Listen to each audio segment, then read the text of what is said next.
अस्सलामुअलैकुम। आज की क्लास में हम पढ़ेंगे physical properties of haloalkanes and haloarenes.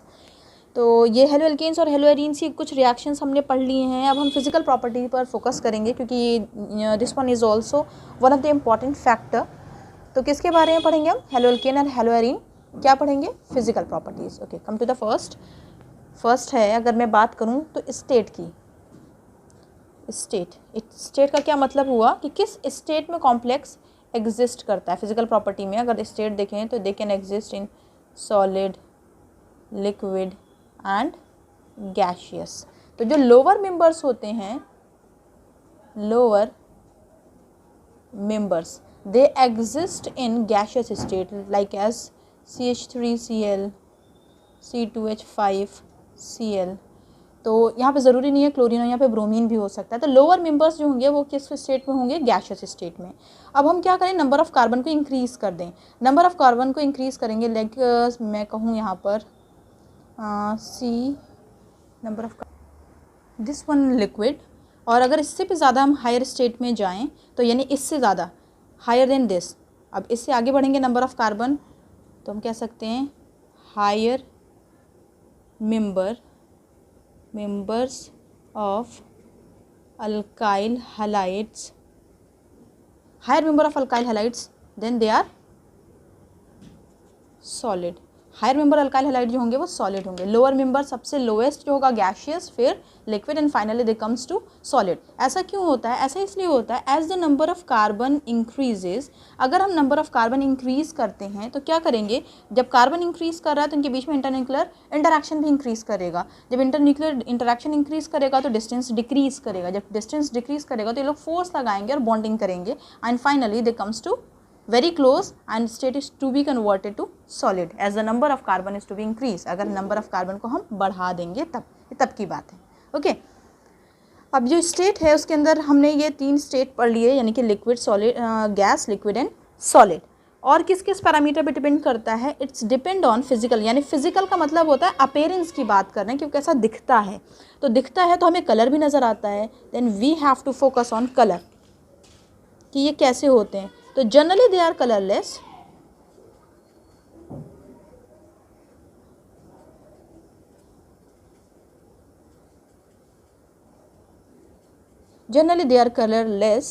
But important है, but bromine and iodine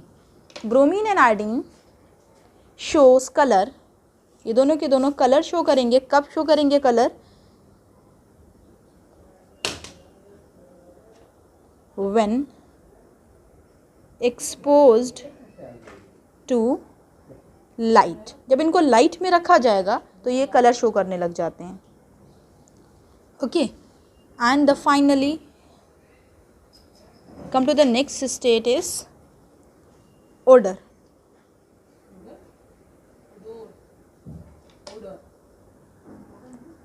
and it means how they smell.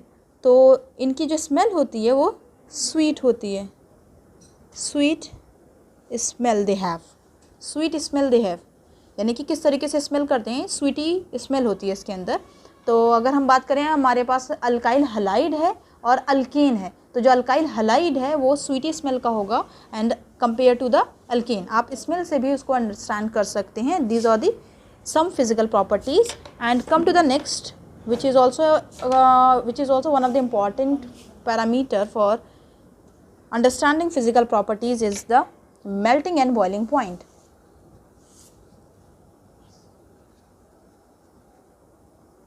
melting and boiling point, तो melting and boiling point क्या होगा? अगर हम अल्काइल हलाइड की बात करें, यानी कि अगर हम कहें कि हमारे पास हेलो अल्केन की अगर हम बात करें, हेलो अल्केन की बात करते हैं तो मतलब RH। अब हमारे पास RH है, इसका मतलब हमारे पास कैसा ग्रुप है? पोलर ग्रुप है, पोलैरिटी है। जब पोलैरिटी हो और जब हम इसको कंपेयर किससे कर रहे हैं? अल्केन से कंपेयर कर रहे हैं। इसके अंदर पोलैरिटी है और मास भी इंक्रीज़ करेंगे। तो जब हम पोलैरिटी लगा रहे हैं इसका मतलब यहाँ पर एक नेगेटिव और एक पॉजिटिव ग्रुप है। ऐसा नेगेटिव और पॉजिटिव होता नहीं है, because of the electronegativity difference we said this one is negative, this one is positive. ये इलेक्ट्रॉन अपनी तरफ पुल कर लेता है तो ये नेगेटिव हो जाता है और ये अल्काइल ग्रुप जो होगा ये पॉजिटिव की तरह बिहेव करेगा। पर एग्जैक्ट पॉजिटिव और नेगेटिव ऐसा कुछ नहीं होता है, because the polarity difference we just put charge over it. ठीक, पोलैरिटी के डिफरेंस पर हम चार्ज लगाते हैं। तो यहाँ पर क्या होगा, अगर हम अल्केन से कंपेयर करें तो लिखेंगे हम halo alkanes have higher melting and boiling point than alkanes.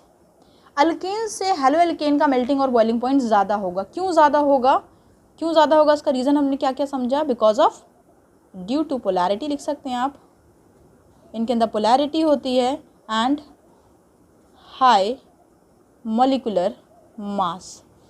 तो हम सबसे पहले अगर हमसे कहा जाए कि मेल्टिंग पॉइंट के बारे में, तो आप इसको कैलकुलेट करेंगे मॉलिक्यूलर मास से। तो मॉलिक्यूलर मास जितना ज़्यादा होता है मेल्टिंग पॉइंट उतना ज़्यादा होता है।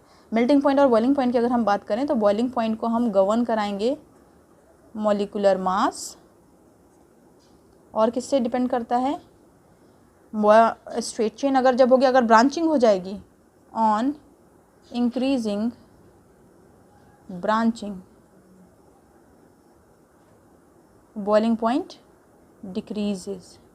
मॉलिक्यूलर मास अगर हाई है बॉइलिंग पॉइंट इंक्रीजेस, ब्रांचिंग से बॉइलिंग पॉइंट डिक्रीज कर जाता है। और प्रेजेंस ऑफ पोलर ग्रुप, यानी कि जैसे जैसे मास बढ़ेगा वैसे वैसे बॉइलिंग पॉइंट बढ़ जाएगा। अगर हम एग्जांपल देखें, अभी इसके ऊपर भी करेंगे कि ब्रांचिंग कैसे इंपॉर्टेंट फैक्टर प्ले करता है। And one of the important factor for boiling point is hydrogen bonding. तो हाइड्रोजन बॉन्डिंग वाला फैक्टर आपको इस चैप्टर में तो देखने को नहीं मिलेगा, वो आपको अल्कोहल, फिनोल एंड ईथर में देखने को मिलेगा। पर this is also one of the important factor which governs boiling point and melting point. सबसे इंपॉर्टेंट फैक्टर है हाइड्रोजन बॉन्डिंग का।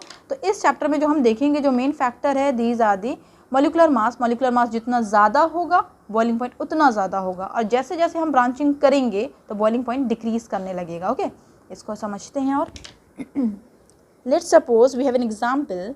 अगर हमारे पास एग्जाम्पल है और एग्जाम्पल में हम लिखें methane CH3F CH3Cl CH3Br and CH3 iodine I। Question है ऑर्डर ऑफ बॉइलिंग पॉइंट। अगर आपसे पूछा जाए कि बॉइलिंग पॉइंट का ऑर्डर क्या होगा, then what will be the order. Order क्या होगा बॉइलिंग पॉइंट का। इन सब के अंदर हमने क्या पढ़ा, जिसका मॉलिक्यूलर मास ज़्यादा होगा बॉइलिंग पॉइंट उसका सबसे ज़्यादा होगा। तो अगर हम देखते हैं तो इसका मॉलिक्यूलर मास सबसे कम है। मॉलिक्यूलर मास कैसे कैलकुलेट करेंगे, हम यहाँ पर मॉलिक्यूलर मास इस तरीके से कैलकुलेट कर सकते हैं। 1 is the mass of hydrogen, it consist 4 hydrogen, ठीक, प्लस ऑफ कार्बन। कार्बन कितना होता है, atomic mass 12।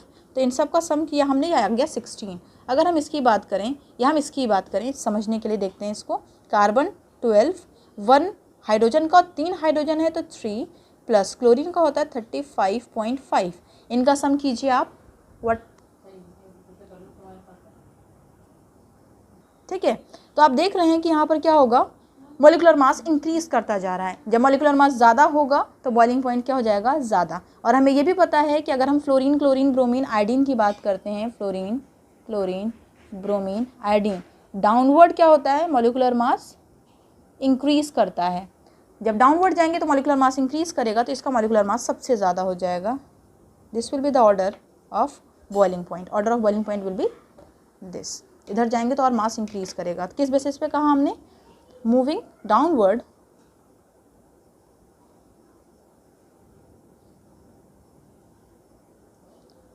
Molecular mass increases.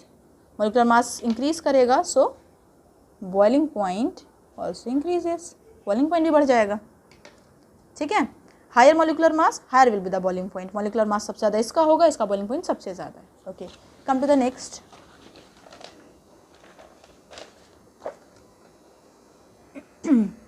Next example लेते हैं। लेट्स सपोज कि अगर आपसे कहे ऑर्डर ऑफ बॉइलिंग पॉइंट, अगर ये क्वेश्चन आपको गिवन हो और क्वेश्चन में दिया हो ऑर्डर ऑफ बॉइलिंग पॉइंट, तो कैसे निकालेंगे, same, higher the molecular mass higher will be the boiling point.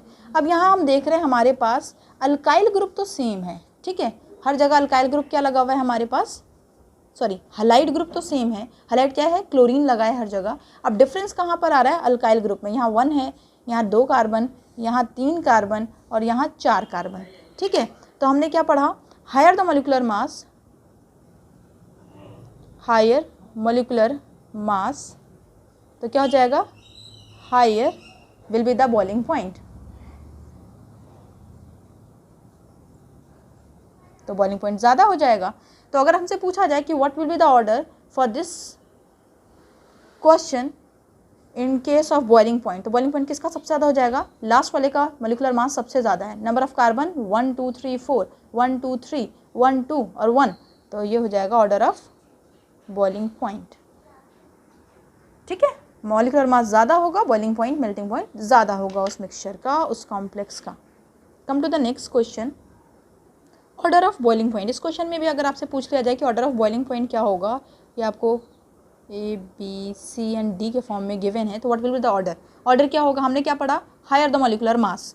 अब हमने क्या देखना है, यहाँ पर देखिए कार्बन तो एक है सबके पास, अब इंक्रीज क्या कर रहा है, यहाँ क्लोरीन 1, यहाँ 2, यहाँ 3 और यहाँ 4।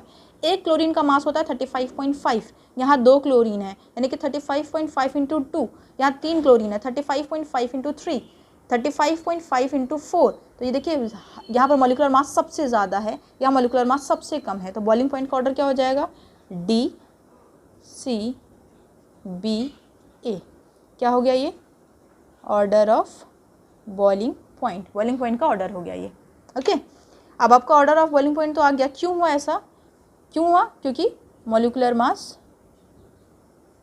इंक्रीज करेगा तो बॉइलिंग पॉइंट भी इंक्रीज करता है। तो हमने देखा मॉलिकुलर मास इसका सबसे ज़्यादा है और इसका इस सीरीज़ में कम है, तो इसलिए सबसे ज़्यादा बॉइलिंग पॉइंट इसका हो गया, सबसे कम इसका हो गया। Hope you gate. नेक्स्ट करते हैं, what will be the order of boiling point. In this question आप देखेंगे कि हेलोजन सेम है, यानी कि हेलोजन का नंबर भी सेम है, हेलोजन भी सेम है, नंबर ऑफ कार्बन भी सेम है, तो इनको कहा जाता है दे हैव आइसोमर्स। ये सारे के सारे क्या हैं, आइसोमर्स। तो क्या हैं ये सब, आइसोमर्स हैं, isomers of each other. Isomer क्यों कहेंगे, आइसोमर का मतलब होता है they have the same number of carbon, hydrogen and functional group. Functional group क्या है, यहाँ पर क्लोरीन है, सबका सब सेम है इसके अंदर, तो इनको कहा जाएगा आइसोमर्स। डिफरेंस कहा जाता है on the basis of their position. यहाँ पर क्या लगा है, प्राइमरी पर लगा है, यहाँ पर भी प्राइमरी पर लगा है, पर एक जगह ब्रांचिंग है, और यहाँ पर क्या लगा है, ये टर्चरी पर लगा है, sorry this one is secondary. यहाँ पर ये प्राइमरी पर लगा है, यहाँ सेकेंडरी पर लगा है, यहाँ टर्चरी पर लगा है, अल्काइल हैलाइड, और यहाँ पर देख रहे हैं आप ब्रांचिंग भी हो रही है। तो क्वेश्चन ये है, this is one of the important question, बहुत बार आया हुआ है और एग्ज़ाम में आइसोमर से ही ज़्यादा क्वेश्चन आता है कि अगर उनके अंदर सेम क्या हो, number of halogen, number of hydrogen and carbon. Isomer का मतलब है फंक्शनल ग्रुप, उनका मॉलिकुलर मास सेम होगा, डिफरेंस कहाँ पर आएगा, उनके पोजीशन पर डिफरेंस आएगा। ठीक है, तो अब इनका हमें बॉइलिंग पॉइंट अगर निकालना है तो हाईएस्ट बॉइलिंग पॉइंट किसके अंदर होगा। तो देखते हैं, अगर हम कह रहे हैं, अगर ये एक हमने कहा अगर 1 मोल, उसका मतलब है 6.022 10 की पावर 23, इतने नंबर हैं, तो ये क्या होगा, एक लेयर होगी, उसके नीचे नेक्स्ट लेयर होगी, उसके नीचे नेक्स्ट लेयर होगी, तो this kind of layer is to be formed like as when they are straight chain. Okay, what will happen, हमें देखेंगे कि इनके अंदर क्या होता है, इन चेन्स के अंदर आपस में इंटरमोलिकुलर फोर्स ऑफ अट्रैक्शन की वजह से बॉन्डिंग हो जाती है। अब जब स्ट्रेट चेन होगी तो इंटरमोलिकुलर यानी कि इस तरीके से कोई चीज़ फैली हुई है और नेक्स्ट लेयर उसके नीचे लगी हुई है, यानी कि इंटरमोलिकुलर फोर्स ऑफ अट्रैक्शन एक दूसरे के ऊपर डायरेक्ट कांटेक्ट में है, दो लेयर्स आपस में ज़्यादा कांटेक्ट में हैं, ज़्यादा एरिया टच हो रहा है, तो वंडर वॉल फोर्स भी ज़्यादा है, इंटरमोलिकुलर फोर्स ऑफ अट्रैक्शन भी ज़्यादा है, क्योंकि दो लेयर आपस में एक दूसरे के कॉन्टेक्ट में है। ठीक है, तो अगर हम इस तरीके का देखते हैं तो यहाँ पर क्या होगा, वंडर वॉल फोर्स वो भी ज़्यादा होगा, हाई होगा, और inter molecular force of attraction वो भी हाई होगा। क्यों, क्योंकि इनके बीच में बिल्कुल भी स्पेसिंग नहीं है, एक लेयर के बाद नेक्स्ट लेयर है, one layer is to be in contact with another layer, एक लेयर दूसरी लेयर के कॉन्टेक्ट में है, तो यहाँ पर क्या देखने को मिलेगा आपको, इसका बॉइलिंग पॉइंट हाई होगा। इस केस में आते हैं हम, व्हाट विल हैपन, इसमें देखेंगे हम, यहाँ पर एक पेंडेंट ग्रुप है, जो ब्रांच होता है उसको कहा जाता है pendant group. Next layer will be, फिर एक पेंडेंट ग्रुप है, फिर एक पेंडेंट ग्रुप होगा। ठीक है, तो आप देखेंगे यहाँ पर क्या हो रहा है, स्पेसिंग हो रही है। जब स्पेसिंग हो रही है तो क्या होगा, यहाँ पर वन डर वाल फोर्स वीक होने लगेगा, थोड़ा वीक हो जाएगा, और क्या होगा, इंटरमोलिकुलर डिस्टेंस इंक्रीज कर गया तो क्या है, अट्रैक्शन कम हो जाएगा। जब चेन के बीच में डिस्टेंस ज़्यादा होगा तो इंटर मॉलिक्यूलर अट्रैक्शन वीक हो जाएगा, तो इसका बॉइलिंग पॉइंट लो हो जाएगा। अब हम इसके पास आते हैं, इस केस में हमें क्या देखने को मिलता है, मैं इसको ऊपर बना देती हूँ ताकि स्पेस कम है यहाँ। एक पेंडेंट ग्रुप, फिर से पेंडेंट ग्रुप, और इसके अंदर दो पेंडेंट ग्रुप हैं, तो एक इसके ऊपर वाली लेयर में भी पेंडेंट ग्रुप नज़र आएगा। तो क्या है, इसके अंदर इंटरमॉलिक्यूलर स्पेस ज़्यादा होगा। यहाँ पर एक जगह पेंडेंट ग्रुप था, अब यहाँ पर क्या है, इस वाले केस में देखिए आप दो जगह पेंडेंट ग्रुप है, तो यानी कि अगर ये चेन है तो इसमें इधर उधर तो ग्रुप कुछ आ ही नहीं सकते। नेक्स्ट ग्रुप यहाँ होगा, नेक्स्ट ग्रुप पीछे होगा, तो इंटरमॉलिक्यूलर स्पेस बहुत ज़्यादा है। तो आप यहाँ देखेंगे इंटर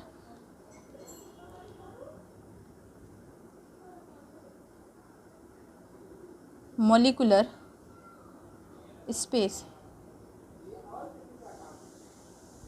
इंटरमॉलिक्यूलर स्पेस हाई है।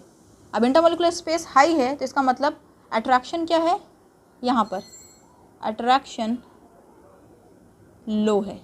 अट्रैक्शन लो है, इंटरमॉलिक्यूलर स्पेस हाई है, क्या होगा यहाँ पर, अट्रैक्शन लो है, इंटरमॉलिक्यूलर स्पेस हाई है, अट्रैक्शन कम हो रहा है, यानी कि दो चेन्स के बीच में दो पेंडेंट, यानी कि अगर ये आप देखते हैं तो इधर भी एक पेंडेंट ग्रुप, इधर भी एक पेंडेंट ग्रुप, तो चेन के अंदर क्या हो जाएगा, डिस्टेंस ज़्यादा हो जाएगा। ज़्यादा हो जाएगा तो क्या होगा, वन डर वाल फोर्स वहाँ पर वीक हो जाएगा, यहाँ पर वन डर वाल फोर्स भी वीक होगा। ठीक है, वन डर वाल फोर्स वीक होगा, यानी फाइनली हम कह सकते हैं इसको, let suppose this one is A B and C, तो बॉइलिंग पॉइंट का ऑर्डर हो जाएगा A greater than B than C. क्या है ये, order of boiling point. Order of boiling point क्यों होगा ये ऑर्डर ऑफ बॉइलिंग पॉइंट, आपने देखा इंटरमॉलिक्यूलर स्पेस यहाँ पर बहुत कम, इंटरमॉलिक्यूलर अट्रैक्शन ज़्यादा, यानी कि स्पेस कम होगा, मॉलिक्यूल एक के नीचे एक दूसरा होगा, तो यहाँ पर क्या बॉइलिंग पॉइंट सबसे ज़्यादा। यहाँ एक पेंडेंट ग्रुप लगा है यानी कम, ब्रांचिंग है, स्पेस हो जाएगा। यहाँ दो पेंडेंट ग्रुप लगा है, आप देखेंगे तो यहाँ पर आपको दो पेंडेंट ग्रुप लगा हुआ नजर आएगा, जिसकी वजह से इंटरमॉलिक्यूलर स्पेस बहुत ज़्यादा हो जाएगा और बॉइलिंग पॉइंट सबसे कम हो जाएगा यहाँ पर। Okay, come to this question, यहाँ पर क्या है हमारे पास, हेलोएरिन्स। हेलोएरिन की एग्जाम्पल है। अब इसमें पूछा जाए ऑर्डर ऑफ बॉइलिंग पॉइंट, तो हमने क्या पढ़ा था, बॉइलिंग पॉइंट का ऑर्डर निकालने का सीधा सा लॉजिक है, क्या करेंगे हम, जिसका मॉलिक्यूलर मास ज़्यादा होगा उसका बॉइलिंग पॉइंट ज़्यादा होगा। तो आयोडीन, क्योंकि यहाँ पर सिर्फ बेंजीन रिंग है तो कुछ इसके पास सब्स्टिट्यूएंट लग जाएगा तो मॉलिक्यूलर मास बढ़ जाएगा। अब उसमें हम कंपेयर करते हैं कि किसका मॉलिक्यूलर मास सबसे ज़्यादा है। आयोडीन का मॉलिक्यूलर मास सबसे ज़्यादा होता है, फिर ब्रोमीन, फिर क्लोरीन, फिर fluorine. Then this will be the order of boiling point in haloarenes. Hope you get. ठीक है, एक बहुत इंपॉर्टेंट पैरामीटर और बहुत इंपॉर्टेंट कॉन्सेप्ट बनता है मेल्टिंग पॉइंट के ऊपर। मेल्टिंग पॉइंट पर एक क्वेश्चन बहुत बार आया हुआ भी है, which one have highest melting point. अगर आपके पास डाइक्लोरोबेंजीन है, dichlorobenzene, which one have highest melting point, ये क्वेश्चन आया हुआ है और बहुत बार आया हुआ है एग्जाम में भी और एंट्रेंस में भी। बॉइलिंग पॉइंट नहीं पूछता क्योंकि हेलोएरिन का भी बॉइलिंग पॉइंट सिमिलर होता है किस डाइक्लोरोबेंजीन के अंदर बॉइलिंग पॉइंट इन दोनों का नियरली सेम होगा। 3 डिग्री और 5 डिग्री के बीच का डिफरेंस आता है, which is we can say nearly same. तो हम बॉदर्ड नहीं करेंगे बॉइलिंग पॉइंट से, हम बॉदर्ड करेंगे मेल्टिंग पॉइंट से, because we measure a large difference in their melting points. Melting points में काफ़ी डिफरेंस होता है इन दोनों के। ये क्या हमारा ortho dichlorobenzene, okay, this one is parachlorobenzene, para dichlorobenzene, para dichlorobenzene. ठीक है, ये है हमारा पैरा डाइक्लोरोबेंजीन।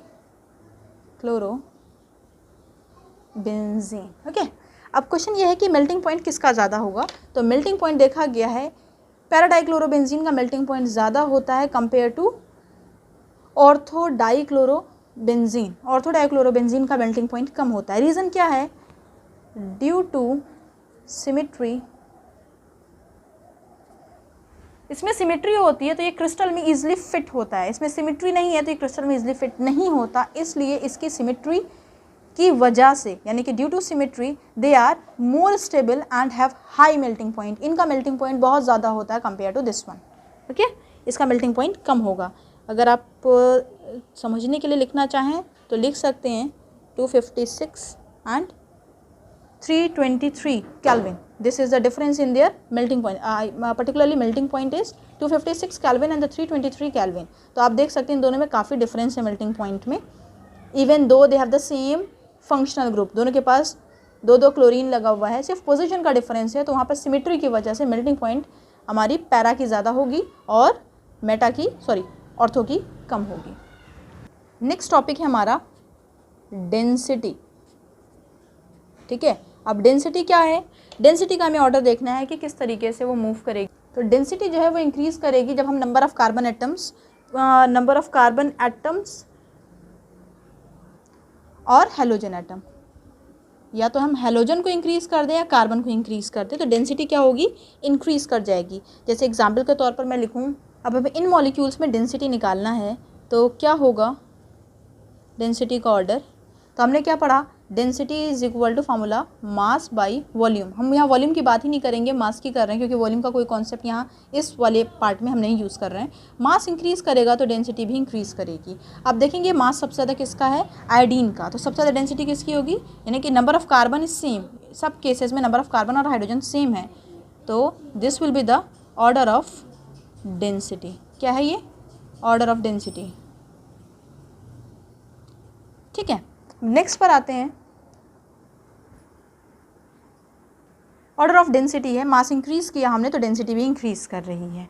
ठीक, और इसके अंदर एक क्वेश्चन ये भी आ चुका है कि which one is lighter and which one is heavier. अगर इन दोनों की बात करें तो ये दोनों डेंसर देन वाटर होते हैं। यानी क्या होगा, अगर हम एक टेस्ट ट्यूब के अंदर वाटर लें और ये यानी कि हमारे पास अल्काइल हैलाइड में ब्रोमाइड वाला और आयोडाइड वाला मिक्सचर होगा, तो ये नीचे की तरफ सेट हो जाएंगे, डेंसर देन वाटर। यानी कि इनकी जो डेंसिटी होती है वो होती है 1 से ज़्यादा 1.33, इसकी होती है 1 डेंसिटी इज इक्वल टू 1.7। आपको इससे मतलब नहीं है कि 7 है कि क्या है, इनकी जो डेंसिटी होती है ये होती है लेस देन वाटर। इसकी डेंसिटी वाटर से कम होती है, तो ये क्या करेंगे? टेस्ट ट्यूब के ऊपर फ्लोट करेंगे, और ये वाला क्या करेंगे? नीचे की तरफ सेट डाउन हो जाएंगे। ओके, एक ये क्वेश्चन है कि इसमें आपसे पूछ लिया जाए कि ऑर्डर ऑफ डेंसिटी क्या होगा, डेंसिटी किस में ज़्यादा होगी। तो हमने पढ़ा भी मॉलिक्यूलर मास जिसका ज़्यादा, डेंसिटी मास बाय वॉल्यूम, मास ज़्यादा है तो डेंसिटी भी ज़्यादा है। तो आपको देखने को मिलेगा डेंसिटी इसकी सबसे ज़्यादा होगी, फिर इसकी होगी, फिर इसकी होगी, क्योंकि यहाँ पर 4 क्लोरो, यहाँ 3 और यहाँ 2, तो मास सबसे ज़्यादा इसका होगा, इसलिए डेंसिटी इसकी सबसे ज़्यादा है। ठीक, की बात करें और हेलो एल्कीन या हेलो एरीन की, तो हमने लिखा RX। अब इनके अंदर RX के अंदर क्या है? पोलैरिटी है। This one is negatively charge, this one is positively charge, क्योंकि हेलोजन की इलेक्ट्रोनेगेटिविटी ज़्यादा होती है, सो ये नेगेटिवली चार्ज और ये पॉजिटिवली चार्ज है। ठीक, अगर हम इसको सॉल्युबिलिटी की बात कर रहे हैं तो वाटर के साथ होगा, करके देख रहे हैं हम कि ये सॉल्युबल है या नहीं है। So what result we get? Water itself a polar molecule, ये भी पोलर है और ये भी पोलर है। ओके, दोनों के दोनों पोलर है। अब क्या होगा, यहाँ पर पोलैरिटी है तो ये इन दोनों में इलेक्ट्रोनेगेटिविटी ऑक्सीजन की ज़्यादा है और इसकी कम है, इन दोनों में इलेक्ट्रोनेगेटिविटी ऑक्सीजन की ज़्यादा है और इसकी कम है। तो आप देखेंगे ये प्लस और ये माइनस, इन दोनों के बीच में एक अट्रैक्टिव फोर्स डेवलप होने लगेगा। अगर इन दोनों का अट्रैक्शन ज़्यादा होगा, जब भी अट्रैक्शन होता है तो एनर्जी लिबरेट होती है, एनर्जी लिबरेट होगी, यानी कि इनका अगर अट्रैक्शन ज़्यादा होगा तो एनर्जी लिबरेट होगी, वो एनर्जी इस बॉन्ड को और इस बॉन्ड को ब्रेक कराएगी और तभी तो बनाएगी HX बॉन्ड।